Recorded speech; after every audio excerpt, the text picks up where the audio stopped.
Muy buenos días. Agradezco la amable invitación para participar en estas 12º jornadas de residentes de medicina familiar, al comité organizador y muy especialmente al doctor Cesario López Aguilar, director de la Unidad de Medicina Familiar número 64 del IMSS en Nuevo León. Es un tema que me gusta desde hace mucho tiempo y que cada vez toma mayor relevancia en estos tiempos.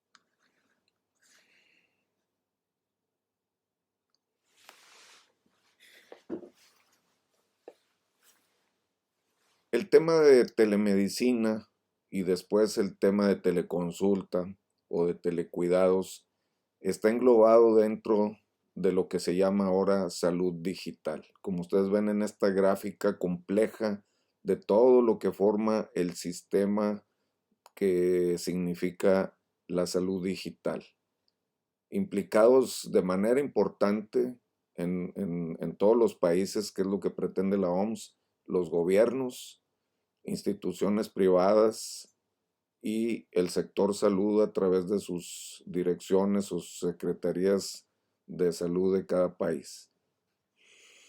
La salud digital, la OMS la ha estado trabajando desde hace varios años y en mayo del 2018 empieza a publicar los objetivos en base a cumplir con los objetivos del desarrollo sostenible, y ahí lo que pretende la OMS es mejorar la accesibilidad de la salud de toda la población de los diferentes países. Igualmente mejorar la calidad de la atención, que sea asequible para todos. Ahí en asequible pues tenemos que ver los costos, que significa atender de manera correcta y con calidad a todos los pacientes. Mejorar la capacidad de los servicios de salud, que en muchos países han llegado a su límite o han sido rebasados con las enfermedades emergentes. Complementar y mejorar los servicios actuales que ya brindamos en la manera de esta tecnología va a ir unida a los servicios habituales que hacíamos en la consulta o que hacemos en la consulta. Centrar la atención en la persona, que ahí más que todo es personalizar la atención en las personas y no solamente basarnos en guías generales. Hacer que los servicios sean integrados. Cada vez va a ser más importante a medida que se dé atención a distancia, que haya integración entre los diferentes niveles, entre los diferentes, digamos, espacios de laboratorios, de diagnóstico, de imagen, y al mismo tiempo eh, utilizar de manera adecuada la información científica que se vayan generando. Por eso es bien importante contar con bases de datos confiables y suficientes. La OMS ha establecido definiciones muy claras de lo que se pretende dentro de cada uno de estos términos. Por ejemplo, la salud digital, o también llamada e-salud, es el campo de conocimiento que engloba prácticamente la utilización de todas las tecnologías digitales para mejorar la salud, y implica también al personal que participa, desde el personal médico hasta los pacientes mismos, los dispositivos digitales que son útiles, y la parte del Internet, la parte, digamos, de la ingeniería, la inteligencia artificial, los macrodatos y la robótica. Por otro lado, dentro de esta salud digital está englobada la telemedicina, o también llamada telesalud.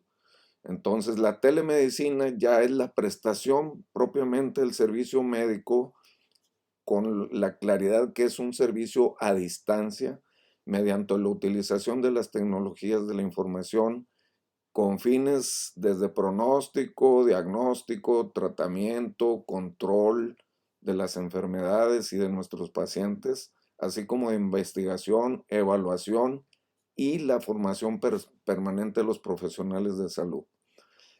Luego tenemos el hospital digital, que este hospital digital significa que otorga tanto servicios personales o personalizados a nivel interno como a distancia, o sea, fuera del recinto del hospital y con una red de cuidados virtuales que, como ya decía, implica todos los niveles, con cuidados virtuales y centrada, sin olvidarnos nunca, del paciente. Por otro lado, tenemos el término de cibersalud. Cibersalud más que todo se enfoca en la función del costo de las tecnologías, el costo-beneficio, el costo de mantener y conservar la información y de la comunicación adecuada entre los diferentes ámbitos de este gran sistema de atención. Por último, trae muchos más términos, pero me quise poner ahí inteligencia artificial porque es hay que distinguir muy bien que es el campo de la informática que se centra en la simulación de procesos de la inteligencia humana, pero por máquinas. Hay países, yo quise comparar países que han avanzado como por ejemplo estas dos publicaciones de Suecia, para ver los resultados que ya han tenido. Son artículos 2019, 2021, o sea, mm, artículos recientes que nos hablan de que este tema es un tema que en pocos años está tomando suma importancia. Entonces, ¿qué resultados han tenido en Suecia? La consulta digital va en aumento. Ahí tenemos esa gráfica, la diferencia de cómo estaba en el 2016 y al 2017, cómo aumentaron las consultas digitales o teleconsultas, tanto en medios privados como en el medio público. Por otro lado, encontraron que las mujeres utilizan más este medio de consulta.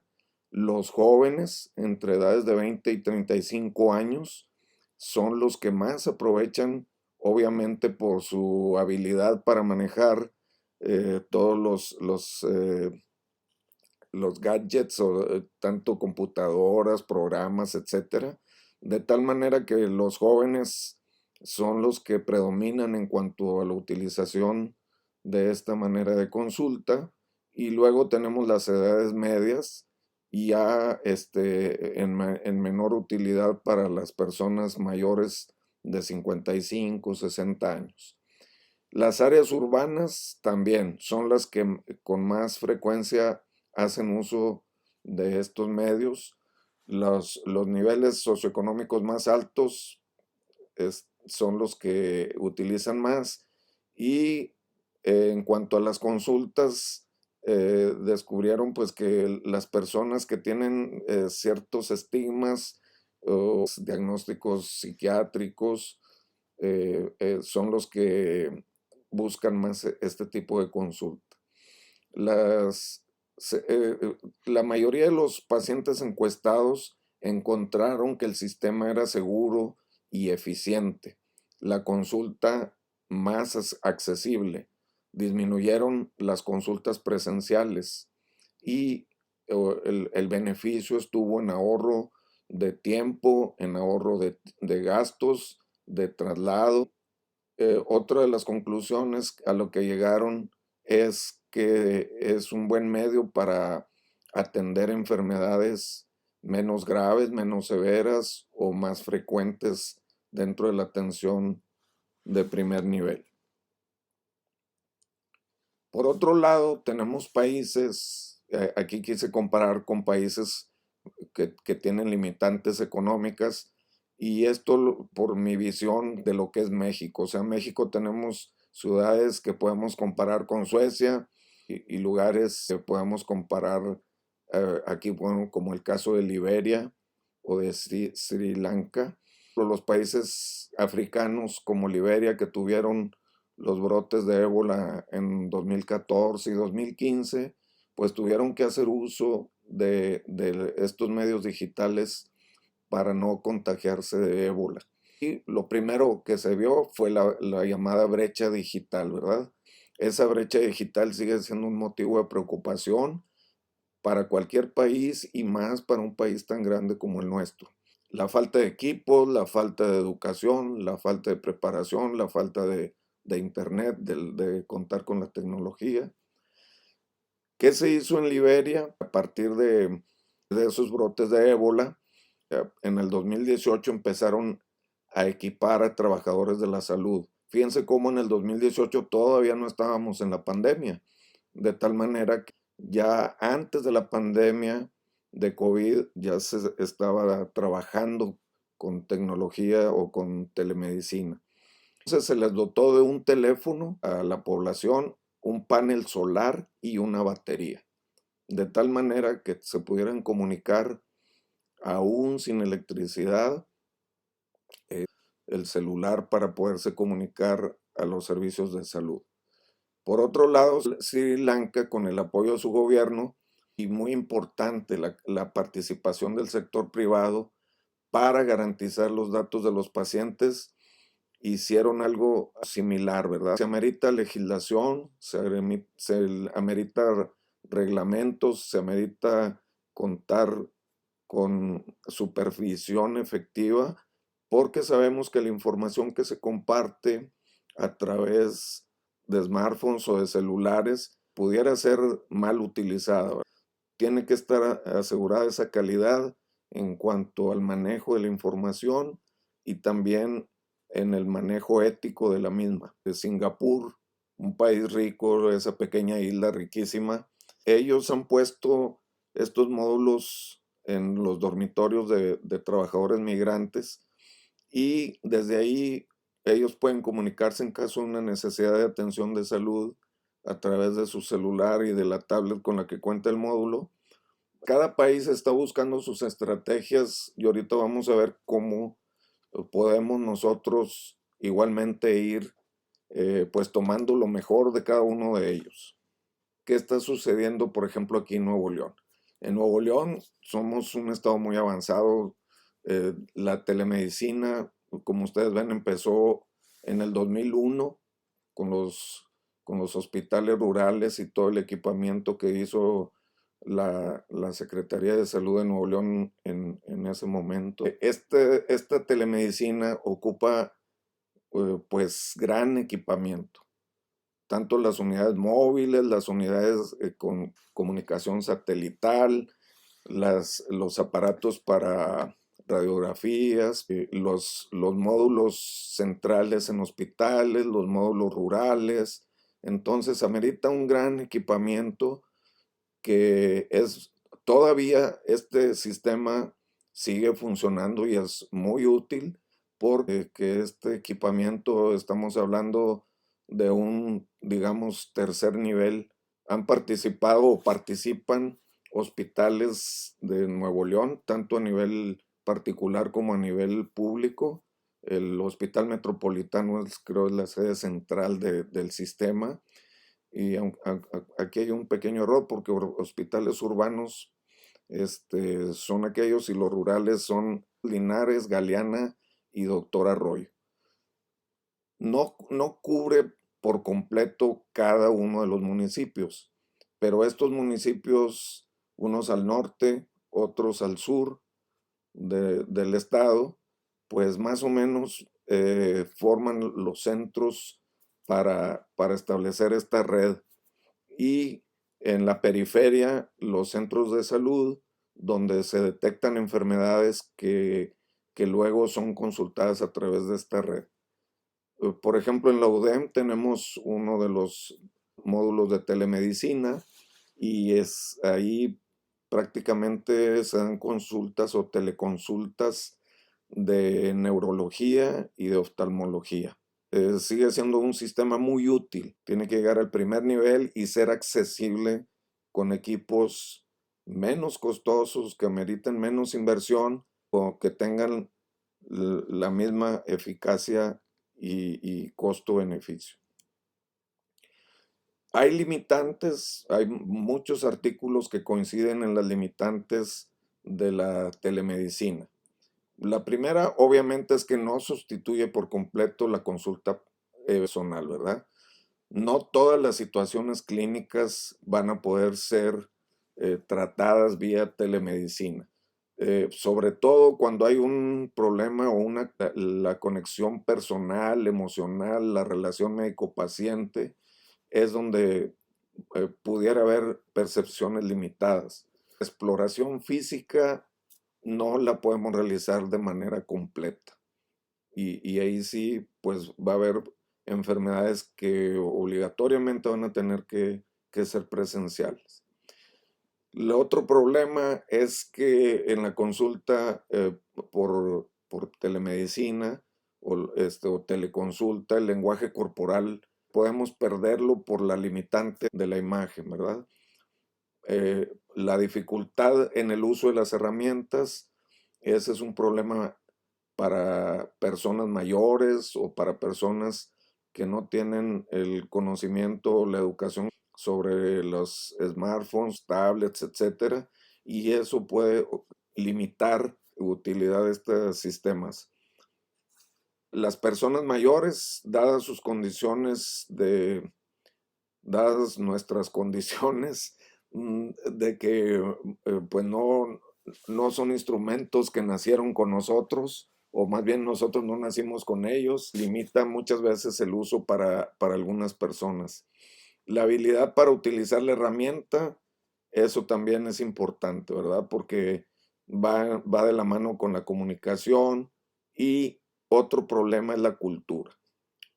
Ahorita veremos que en México hay buena proporción de personas que utilizan celulares o smartphones, pero también influye la cultura en cada país y eso pues es un cambio que poco a poco debe de irse dando.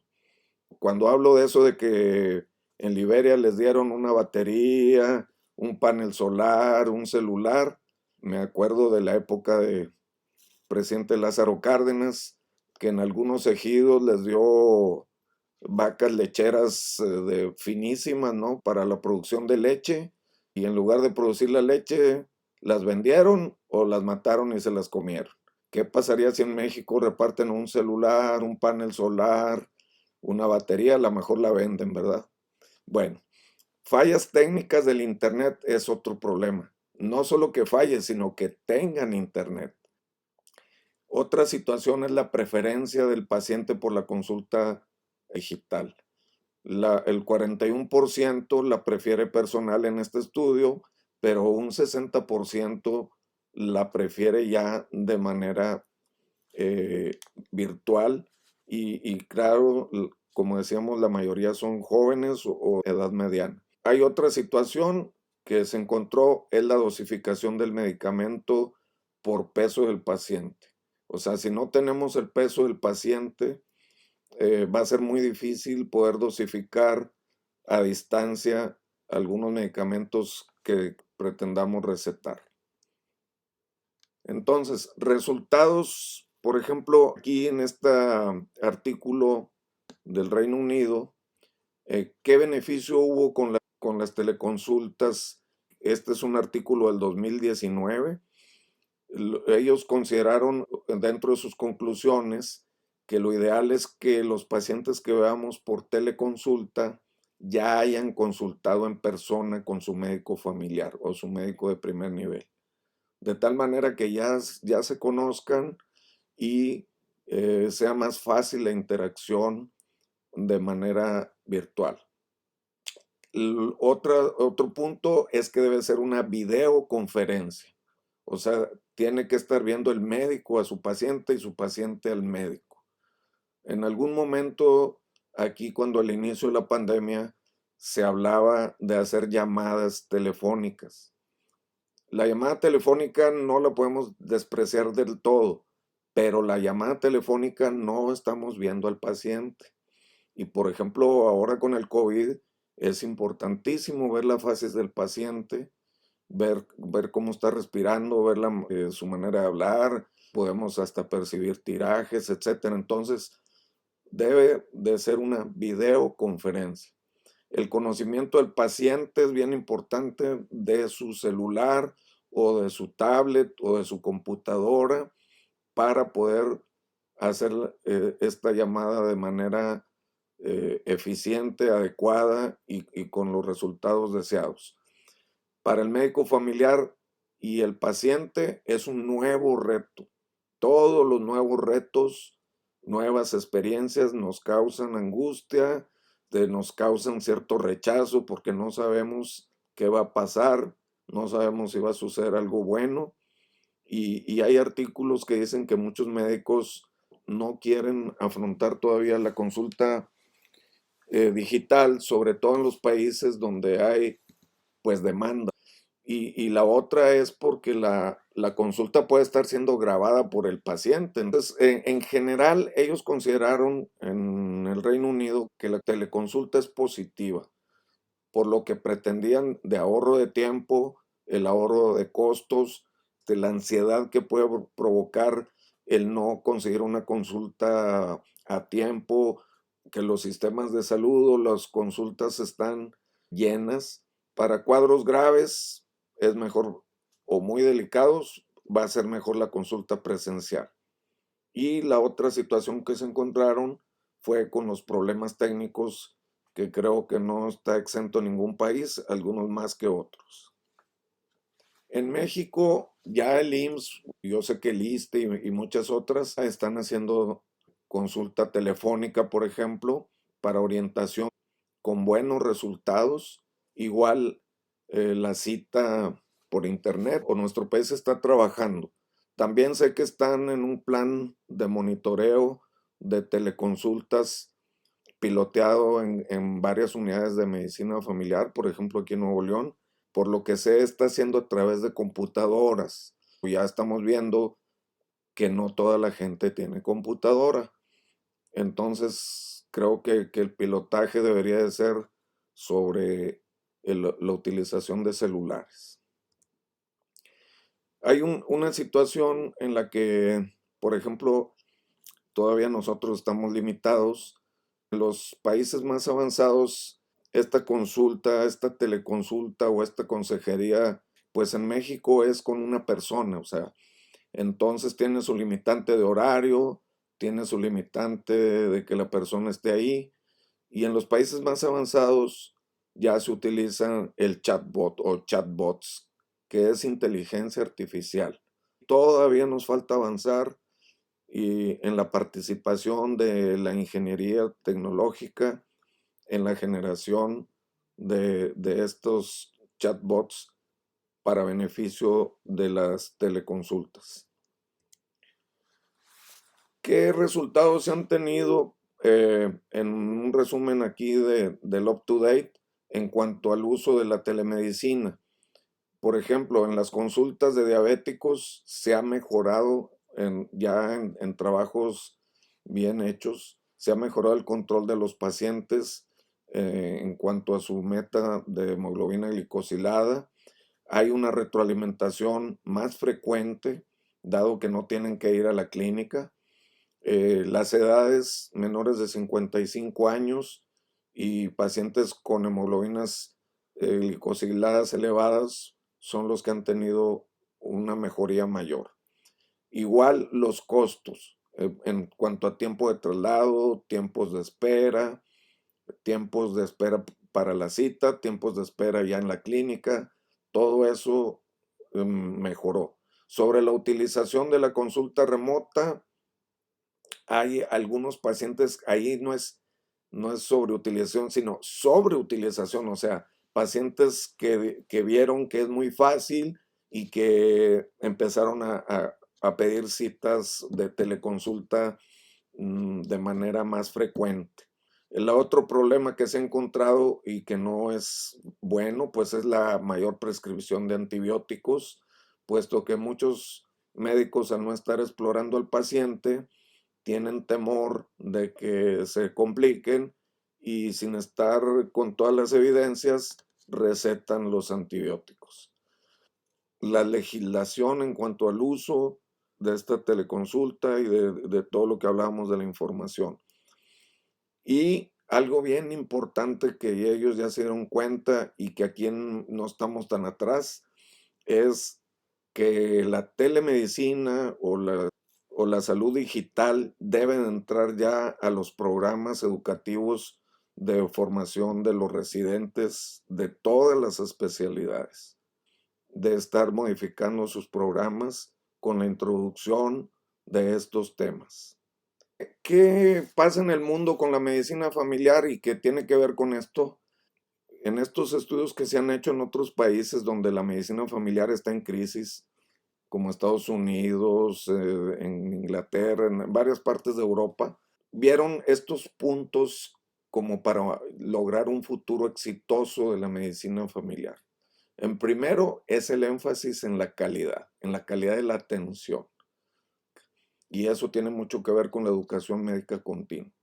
El segundo punto, y por eso lo resalto ahí, la dependencia de nuevas tecnologías, dispositivos y tecnología de la información, dispositivos médicos y acceso de la población a la atención primaria.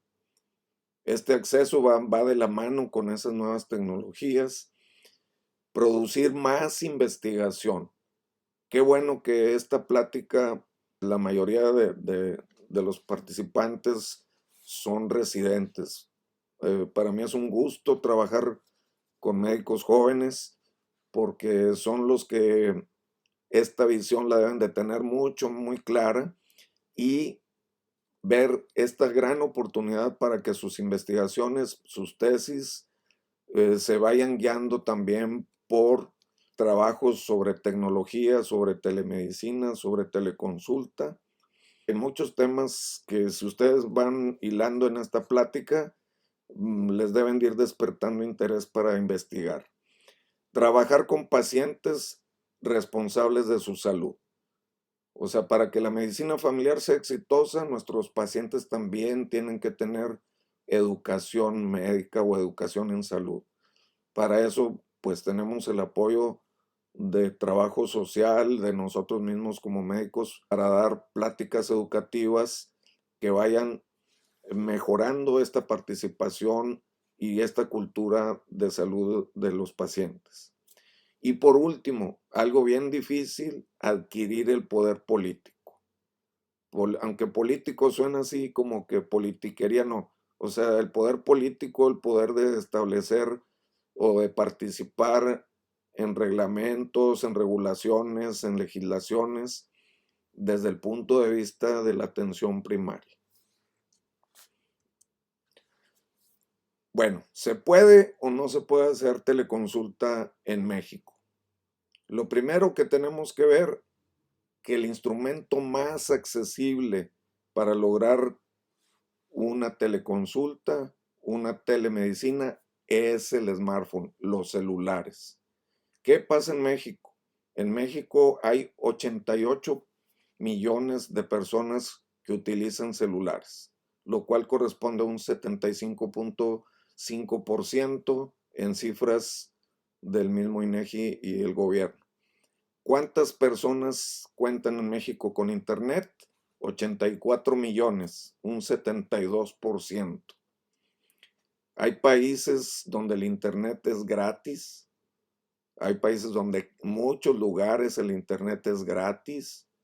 Y México, si nuestros grandes empresarios son inteligentes, van a buscar la manera de obtener beneficios y haciendo que el Internet llegue a más personas de manera gratuita. Usuarios de Internet en México, obviamente en las áreas urbanas es mayor, 78%, casi 8 de cada 10 adultos o arriba de 6 años, como dice este estudio, cuenta y utiliza el Internet. En el área rural, digamos que la mitad de las áreas rurales utilizan el Internet. Y aquí quiero comentar, por ejemplo, que en el artículo de Suecia mencionaban algo parecido. O sea, las áreas rurales lo utilizan menos. O sea, que la cultura influye también en estas áreas. La mayoría de los celulares son smartphones, o sea, llamados teléfonos inteligentes. Un 96% se comunica a través de celular. ¿Qué investigación se puede hacer hoy? Aquí en mi unidad, en las colonias que le corresponden a este consultorio, déjame ver cuántos tienen smartphone, cuántos se conectan a través de computadora, que fíjense cómo es un 33% a nivel de México y un 22% solamente el internet a través de la televisión.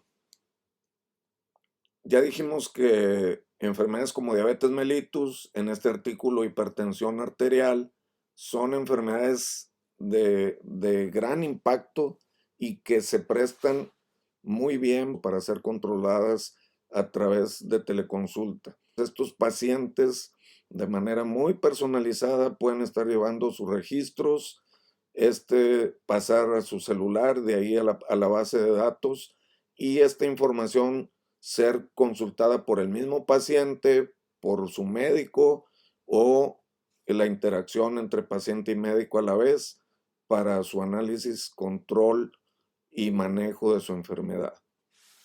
Esta lámina la realicé con la pandemia del COVID para la consulta del paciente en domicilio. Y ahí desde un principio utilizar el smartphone, utilizar una videollamada en WhatsApp para comunicarte con el médico de consulta, con tu médico familiar, y de ahí depender qué decisiones vas a tomar para su control en la casa, en su domicilio, ¿verdad? O si tiene que ir al hospital o si tiene que ir a urgencias, y siempre apoyado en el autocuidado de la familia o en las redes sociales. Vámonos acercando al consultorio. Este maletín médico del siglo pasado, que era, bueno, se parece a algo que yo pudiera haber tenido, lo que ya está pasando a la historia. Son equipos que cumplen todavía su función, pero que poco a poco van a ser desplazados por completo por equipos digitales con conexiones de Bluetooth, etcétera. ¿Qué se dice ya en los libros, en los artículos de investigación? Primero, el celular como herramienta de salud. ¿Para qué nos puede servir el celular? Para alarma, para recordatorio de la toma de medicamentos, como una alerta médica en caso de una emergencia, un SOS de emergencia. Para la exploración física nos sirve la luz, nos sirve la vibración en lugar de utilizar un diapasón o el martillito, nos sirve la lupa, la valoración de la audición. Hay apps como el UHear y el Hear UHO, que son útiles para valorar la audición de manera remota. La fotografía para la inspección, digamos, del paciente, tanto si trae una dermatosis, una herida, si una articulación está inflamada, si la fases del paciente nos es importante, si presenta cianosis, ictericia, para la lectura de tirillas reactivas que el paciente pudiera estar utilizando, que puede fotografiar y nosotros ver e interpretar. La teleconsulta, fundamental, ¿verdad? Ya dijimos que puede ser por un videollamada de WhatsApp o un Google Duo, que es menos utilizado, para identificar si el paciente está disfónico, si el paciente tiene rinorrea, si tiene disnea, si tiene tos, con qué frecuencia la tiene, qué tipo de tos, y ver en general el bienestar o las fases del paciente. Instrumentos médicos que se adaptan al smartphone. Ahí podemos tener un termómetro, un estetoscopio digital, un baumanómetro digital, un oxímetro, resultados de la glucosa y cetonemia, por ejemplo, ahora por esta dieta que está de moda, la keto. Entonces, pues aquí abajo está, por ejemplo, un termómetro digital que nos deja la temperatura, registra la temperatura vía Bluetooth al celular, o el estetoscopio digital, ahora tan útil con los contagios de COVID. Acá está la app, una de las apps UHear para valoración de la audición, o un lente de aumento para identificar o para mejorar la visión de lesiones dermatológicas. Esto es lo que va a ir formando parte de nuestro nuevo maletín o el maletín digital. La misma compañía Lindman generó su esteto digital. Ahorita está agotadísimo ese Lindman.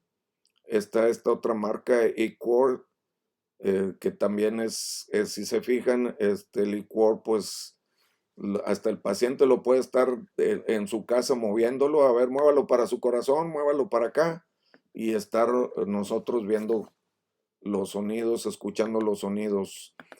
El termómetro, un otoscopio digital, un oxímetro debe formar parte, y pues lo que viene en cuanto a cómo luego se va a estar manifestando los smartphones, va a cambiar mucho, mucho el grosor de los celulares.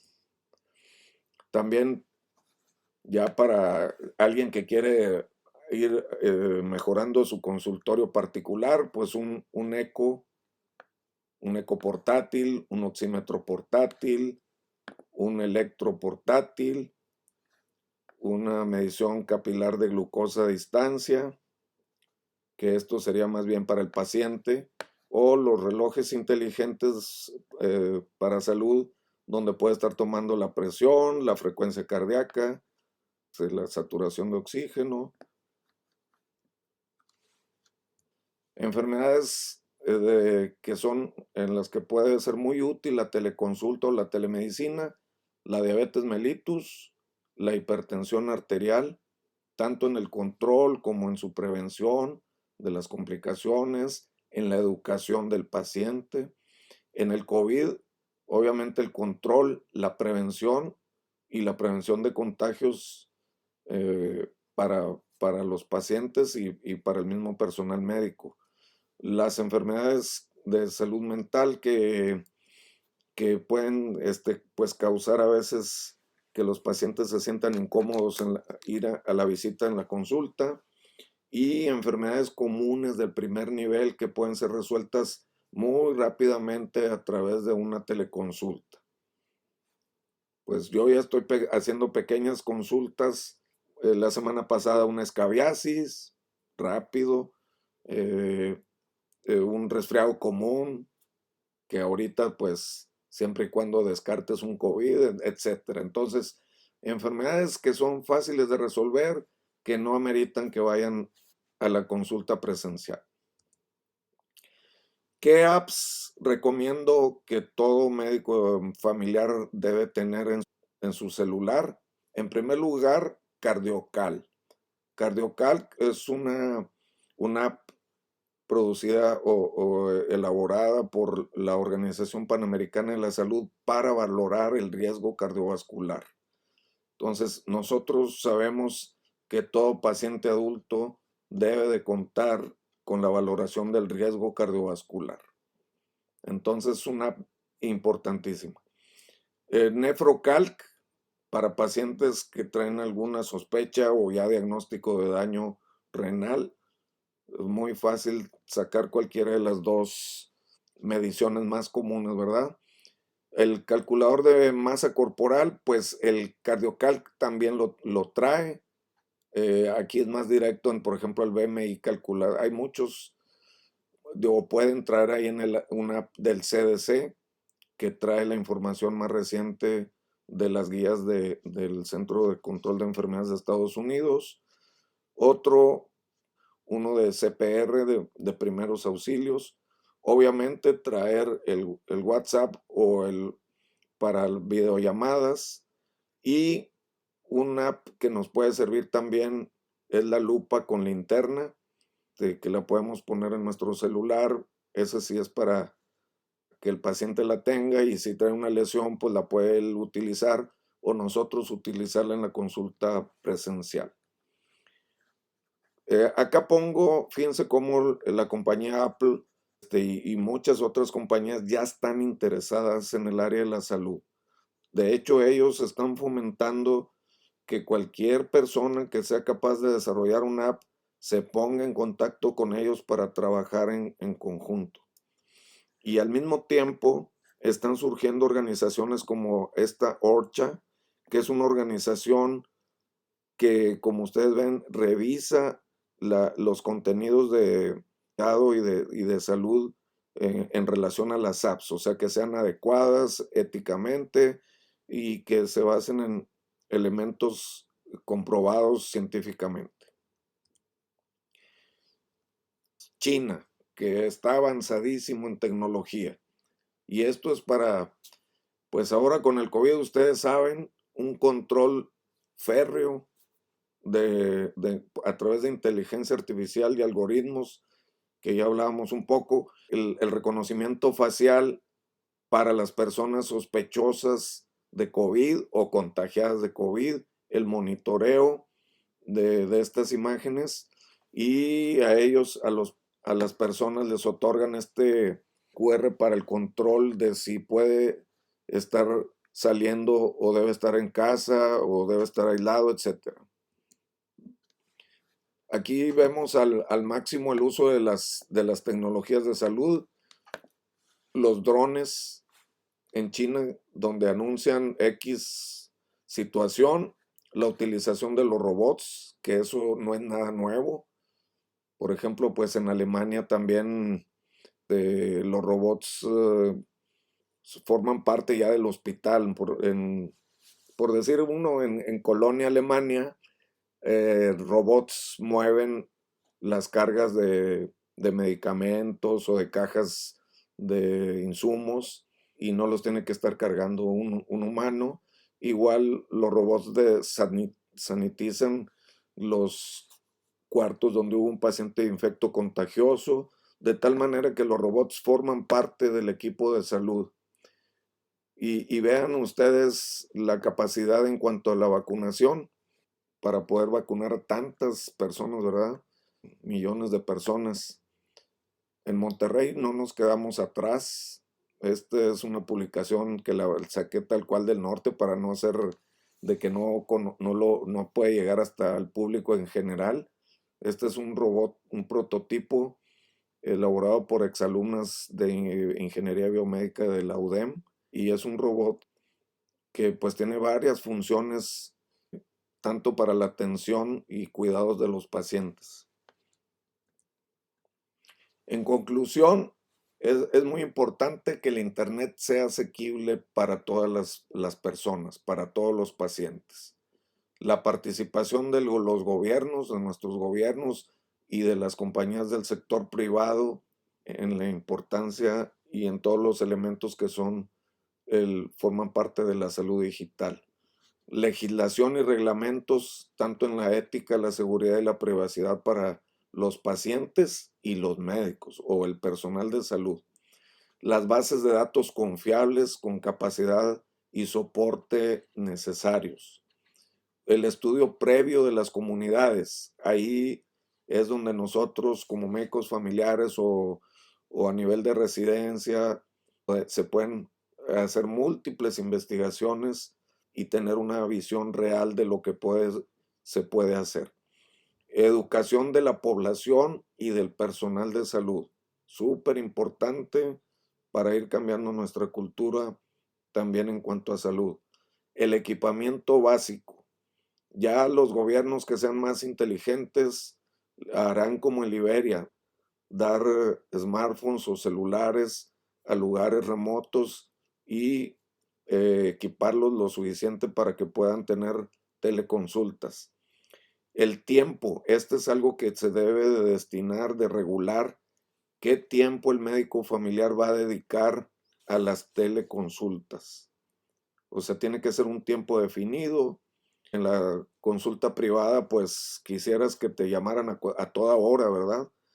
Ya viéndolo desde el punto de vista particular, pues también la manera de cobrar se lo están viendo mucho en los países donde hay mucha práctica privada. el tema de la telemedicina en la residencia de medicina familiar. O sea, son temas que ya deben de formar parte de los programas y como les digo, ya hospitales de aquí en Monterrey se están dando cuenta de eso y muy probablemente también vaya a repercutir en temas de la currícula de medicina de pregrado. En base de lo que hablamos, la investigación en salud digital va a seguir siendo un tema prioritario y que ahorita en el mundo es un boom, digamos, de artículos juntos con los de COVID, tanto para telemedicina como en teleeducación. Muchas gracias. Les comparto mis correos de la UDEM, el personal, para cualquier comentario y les agradezco mucho su atención